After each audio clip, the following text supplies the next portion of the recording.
பாஜக கட்சி சார்பில் மாபெரும் பொதுக்கூட்டம். சிறப்புரையாற்ற வருகை தரும் தமிழகத்தின் வருங்கால முதலமைச்சர் மாநில தலைவர் திரு கே அண்ணாமலை அவர்களை வருக வருக என வரவேற்கிறோம். நாள் 25/8/2024 ஞாயிற்றுக்கிழமை மாலை 4 மணி. இடம் கோயம்பேடு மார்க்கெட் திடல். இப்படிக்கு என்றும் தேசப்பணியில் மாவட்ட தலைவர் என் தனசேகரன், மாவட்ட பொருளாளர் மத்திய சென்னை மேற்கு மாவட்டம் வி ரமேஷ் அட்வொகேட். Hola!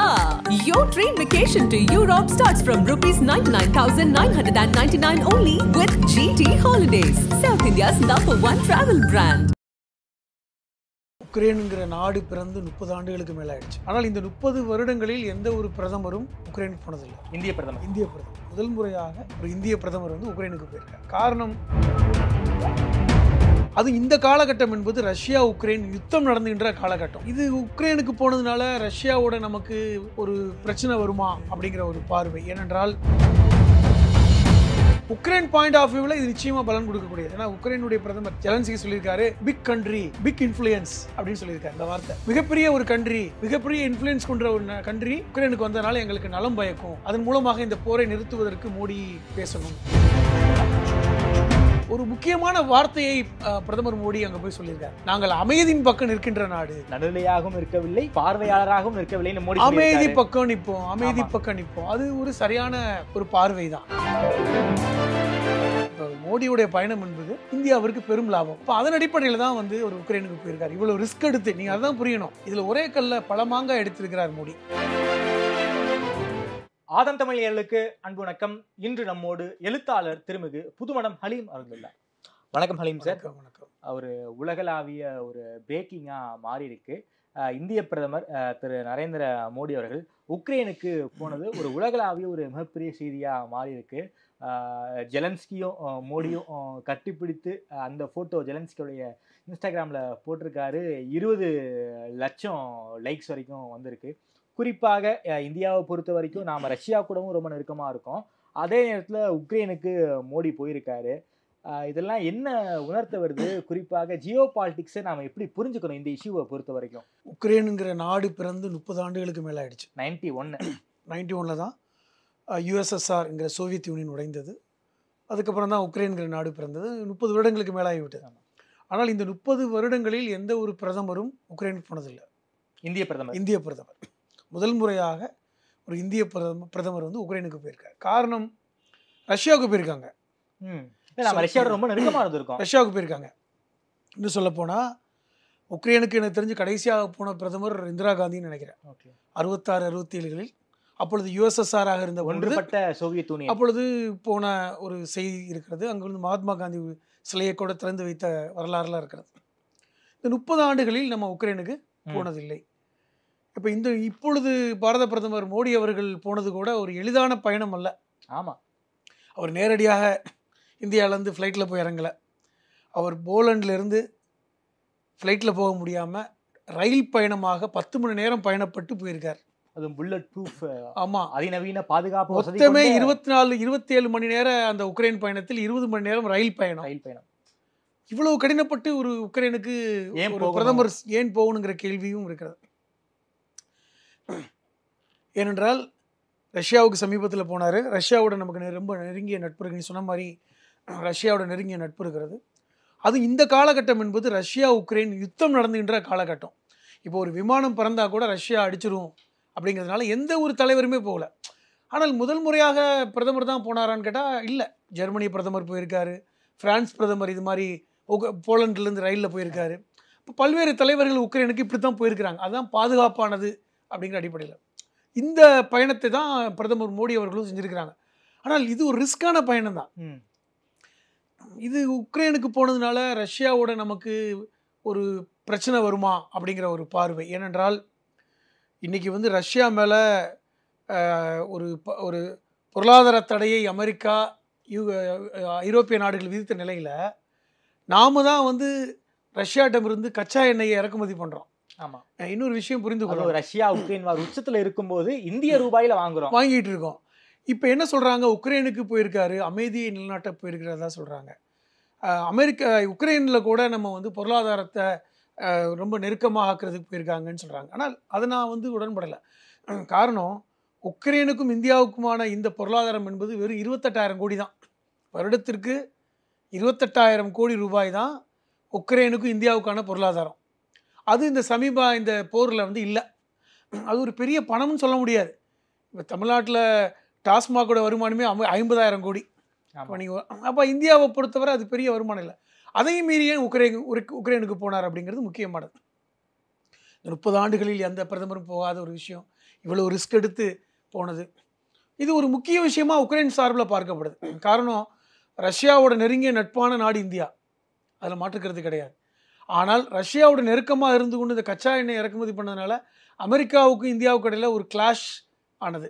இப்போ உக்ரைனுக்கு போனதன் மூலமாக அமெரிக்காவை இந்தியா குளிர்வித்திருக்கிறது. உக்ரைனுக்கு போயிருக்காங்க. இப்போ இதில் வந்து ஒரு பெரிய ராஜதந்திரம் இருக்கிறது. இப்போது நம்முடைய மத்திய அமைச்சர் ஹர்தீப் சிங் கூட வெளியிட ஒரு விஷயத்தை சொல்லியிருக்கார். இது ஒரு மிகப்பெரிய ராஜதந்திரம். உக்ரைனோட இந்தியா உறவு என்பது ஒரு மிகப்பெரிய ராஜதந்திரம். கடந்த 30 ஆண்டுகளில் இந்த ராஜதந்திரத்தை இந்தியா கடைபிடிக்குது. எப்படின்னா, ரஷ்யாவையும் பயிற்சிக்காம உக்ரைனையும் நம்ம பயிற்சிக்கிறது இல்லை ஒன்று அப்படிங்கிறத சொல்லியிருக்காங்க. முக்கியமாக 4 ஒப்பந்தங்களை போட்டிருக்கோம். அது வந்து இந்தியாவுக்கு நலம் பயக்கக்கூடியது. நான் என்ன பார்க்குறேன்னா, உக்ரைனுக்கு பிரதமர் போகாமலே இந்த நலத்தை கொண்டு வந்திருக்கலாம்.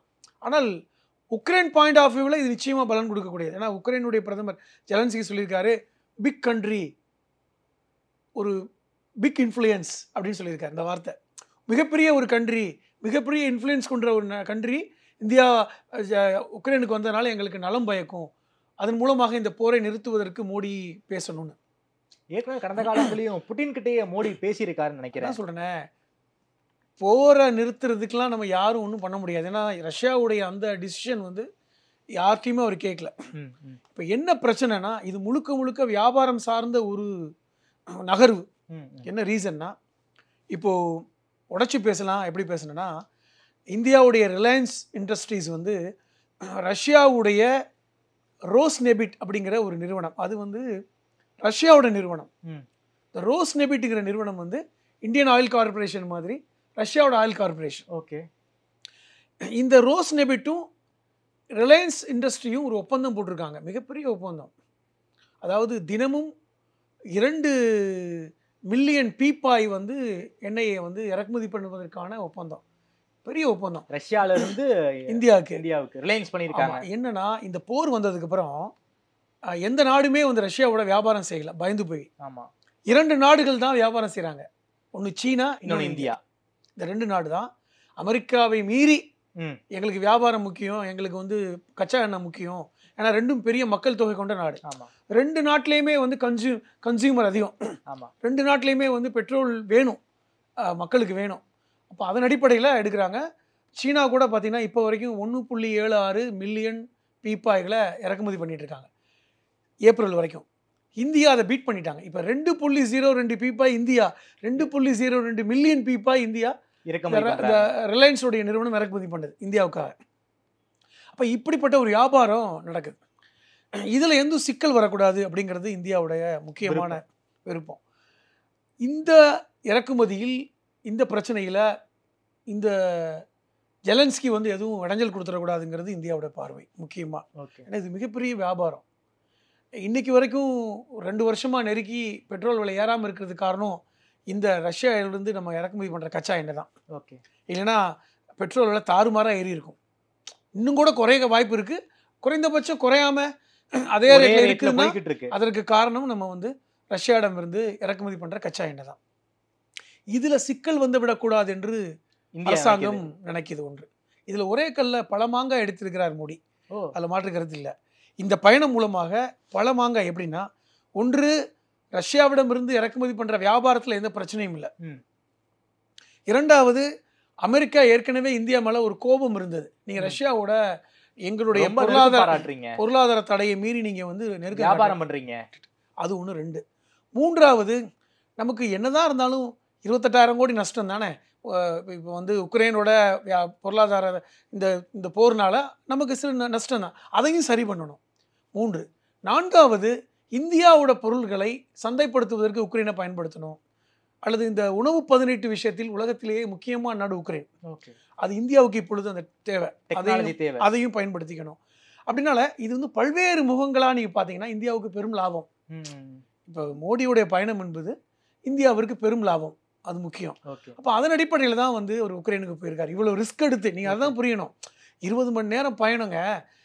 நீங்கள் வந்து ஒரு ட்ரெயினில் போகிறீங்க, ஒரு பாதுகாப்பற்ற சூழல் தான், என்னதான் புல்லட் ப்ரூஃபாக இருந்தாலும் ஒரு ரிஸ்க் தான். ஒரு ரிஸ்க் தான். ஆமாம். அதை மீறி போயிட்டு வந்திருக்காரு. அப்போ உக்ரைனோட நெருக்கம் காட்டினது மூலமாக நீங்கள் அமெரிக்காவை சரி பண்ணிட்டீங்க, அமெரிக்காவோட கோபத்தை குறைச்சிட்டீங்க. அமெரிக்க எலெக்ஷன் நவம்பர் முதல் வாரத்தில் நடக்குது. முதல் வாரம் செவ்வாய்க்கிழமை, ஃபர்ஸ்ட் வீக்ஸ் டியூஸ்டேல நடக்கும் அமெரிக்க எலெக்ஷன் நடக்குது.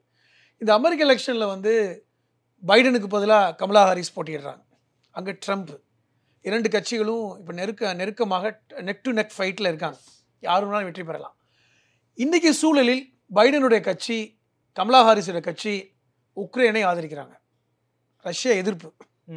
ஏனென்றால் அதிகமான இராணுவ தளவாடங்கள் போன்றவை உக்ரைனுக்கு அமெரிக்கா தான் கொடுக்குது. ஓகே.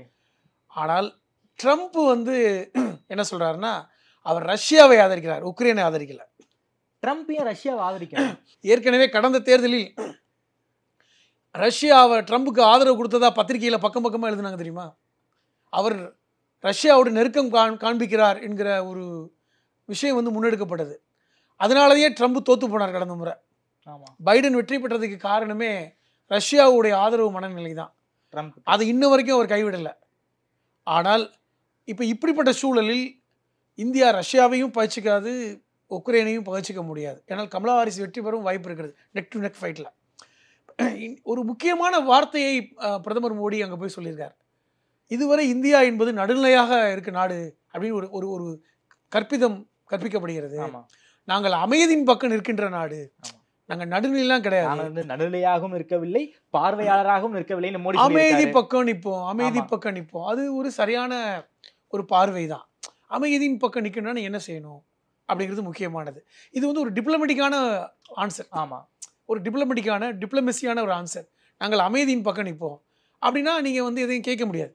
அமைதி பக்கம் யார் நிற்கணும்னா என்ன அர்த்தம்? போர் நிறுத்தணும், சமாதானமாக போகணும், நாங்கள் எந்த போருக்கும் நிற்க மாட்டோம். இது ஒரு டிப்ளமசியான ஆன்சர். அப்படி போகிறார் அவர். அப்போ இந்த உக்ரைன் பயணத்தையும் அவர் இதுக்கு பயன்படுத்திக்கூடாது. இப்போ 4 ஒப்பந்தங்கள் போடப்பட்டிருக்குல்ல, முக்கியமாக 4 ஒப்பந்தங்களில் உணவு 17 விஷயங்கள். ஏன்னா காரணம் அந்த ஃபுட் இண்டஸ்ட்ரி வந்து உக்ரைனில் ரொம்ப டாப்பில் இருக்குது வேர்ல்ட்லேயே. அதை உணவு பதப்படுத்துகின்ற தொழில் பார்த்தீங்கன்னா டெக்னாலஜி உக்ரைன்கிட்ட இருக்குது. அதை நம்ம பயன்படுத்திக்க போகிறோம். 1.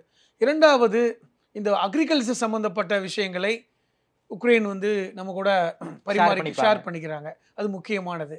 அடுத்து வந்து நம்ம கலாச்சார ரீதியாக எப்பொழுதுமே ரஷ்யா யுஎஸ்எஸ்ஆராக இருக்கும்போதும் சரி, நம்ம வந்து இந்தியா யுஎஸ்எஸ்ஆர் கலாச்சார மையம் சென்னையில் கூட இருக்குது, பார்த்துருப்பீங்க. இந்த கலாச்சார ரீதியாக நம்ம வந்து இந்த நாடுகளோடு எப்பொழுதுமே நெருக்கமாக இருக்கிறோம். கலாச்சார பரிமாற்றம் இது எல்லாமே வந்து ஒரு பாரம்பரியமாக செய்யக்கூடிய ஒரு அக்ரிமெண்ட் தான். நோக்கம் என்பது ரஷ்யாவோட இறக்குமதி செய்கின்ற கச்சா எண்ணெய்க்கு எங்களுக்கு உக்ரைன் பிரச்சனை பண்ணிடக்கூடாது. ஏன்னா தினமும் வந்து 2 மில்லியன் பீப்பா எண்ணெய் இறக்குமதி பண்ணுறோம். அதில் எதுவும் பங்கு வரக்கூடாது.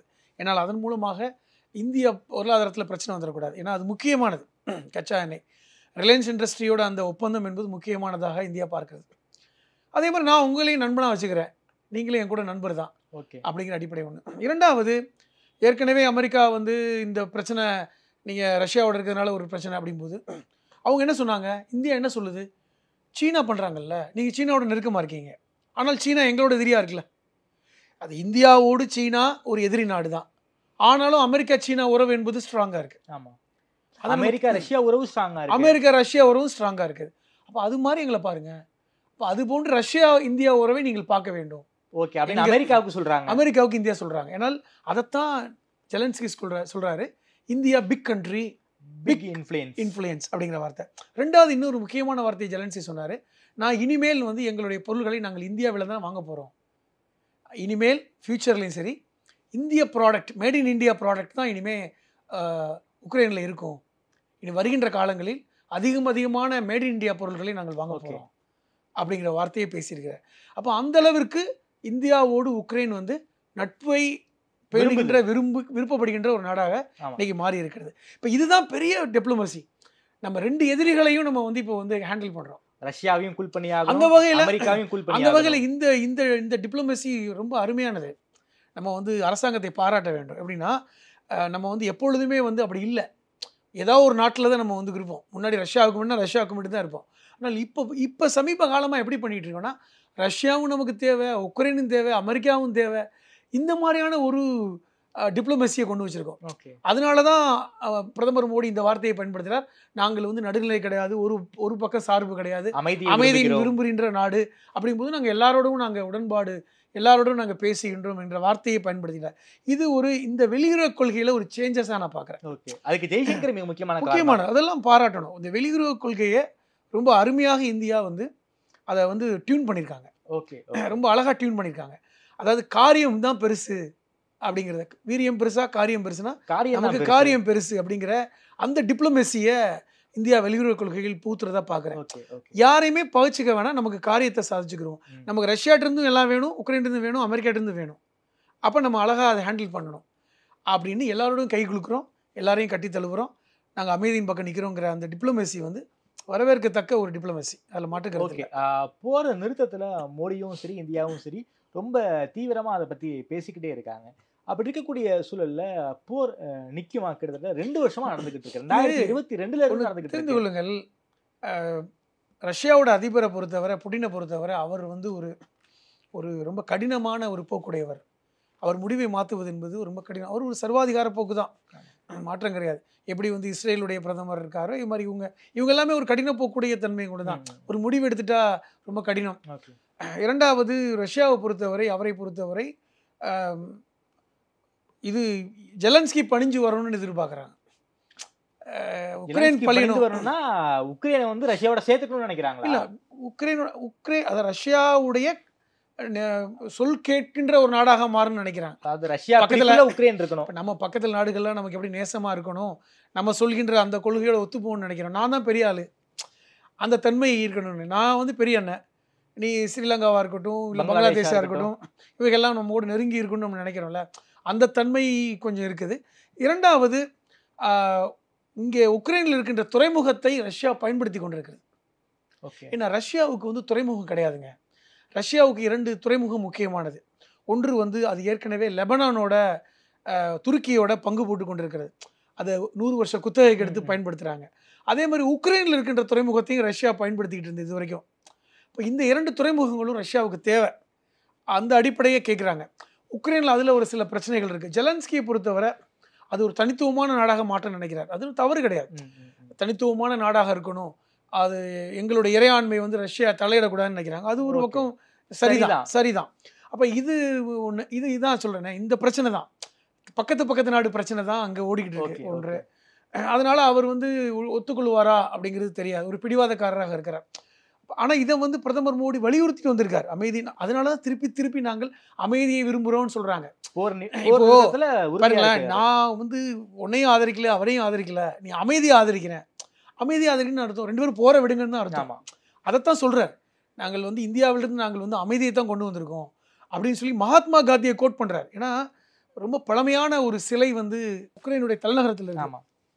அந்த உக்ரைனுடைய தலைநகரத்தில் இருக்கு, கீவில் இருக்கு. அப்போ அந்த சிலையை வந்து போய் பார்த்து வணங்குறார். அப்போ தான் சொல்கிறார், நான் மகாத்மா காந்தியுடைய அஹிம்சையை கொண்டு வந்திருக்கேன்னு சொல்கிறார் மோடி. இரண்டாவது, நாங்கள் இந்தியா என்பதே நாங்கள் அமைதியையும் அந்த கலாச்சாரத்தை விரும்புகின்ற ஒரு நாடாக இருக்கிறோம், நீங்கள் அப்போ தான் அவர் சொல்கிறார், யார் ஜெலன்ஸ்கி, இதை வந்து ரஷ்யாட்டையும் இந்தியா சொல்லணும், திருப்பி பிக் கண்ட்ரி, பிக் இன்ஃப்ளூயன்ஸ், அந்த இன்ஃப்ளூயன்ஸை பயன்படுத்தணும், நாங்கள் தடையாக இருக்க மாட்டோம் இந்தியாவிற்கு, இந்தியாவுடைய எந்த பிரச்சனைக்கும் உக்ரைன் வந்து எதிராக இருக்காது. இப்போ உங்களுக்கு கிளியர் ஆயிடுச்சா, ரஷ்யாட்டிருந்து நீங்கள் இறக்குமதி பண்ணால் கூட நாங்கள் தடையாக இருக்க மாட்டோம் அப்படிங்கிற ஒரு உத்தரவாதத்தை ஜெலன்ஸ்கி கொடுத்துருக்காரு. இப்பொழுது பொறுத்தவரை மோடி அவர்களுடைய பயணம் வெற்றி தான். ஸோ எதற்காக போன இவ்வளோ ரிஸ்க் எடுத்து போனாங்களோ அது வெற்றி தான். வெற்றி 20 மணி நேரம் ரிஸ்க் எடுத்த பயணம்.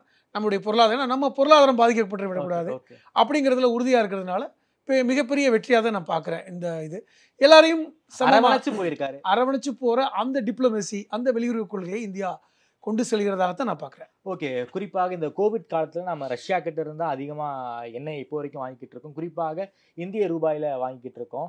அமெரிக்கா இந்த இஷ்யூவில் நம்ம கூட ஒரு சின்ன முரண்பாடு காட்டியிருக்காங்க.